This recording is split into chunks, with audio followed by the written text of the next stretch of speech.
buy a company that makes about 250, 270, $80,000 a year.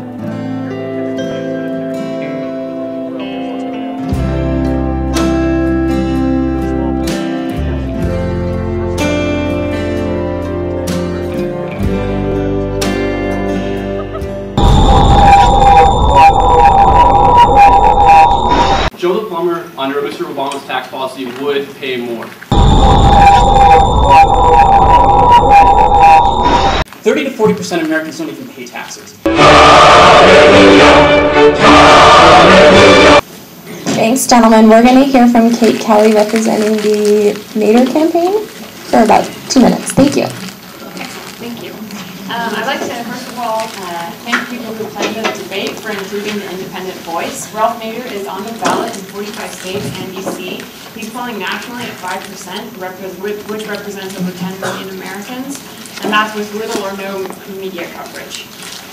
First of all, I would say, Ralph Nader would say to Joe the plumber, currently we have a regressive tax policy where we tax the poor and things we like the most or value the most, as opposed to the rich and things we like the least. Ralph Nader would revise the tax system so that we tax things society likes the least before we tax labor, aka work, including gambling industry, addictive industry, pollution in the form of a carbon tax, and corporate crime.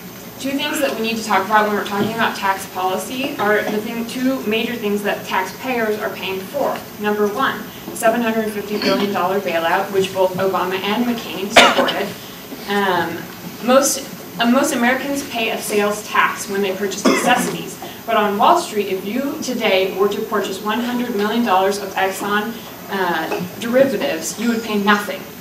So we would make, Ralph Nader would make speculators pay for their own bailout by having a 1/10% tax on derivatives transactions. This is feasible and fair. Second, war on terror. Nader-Gonzalez would negotiate a complete rapid withdrawal from Iraq and cut the military budget to a level needed to protect the country.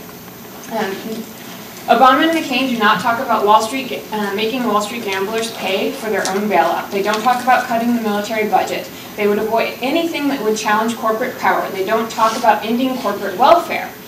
The vast majority of their money comes from Wall Street.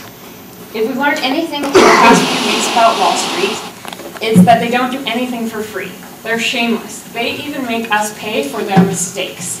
They are not donating to these campaigns out of altruism. They want more of the same.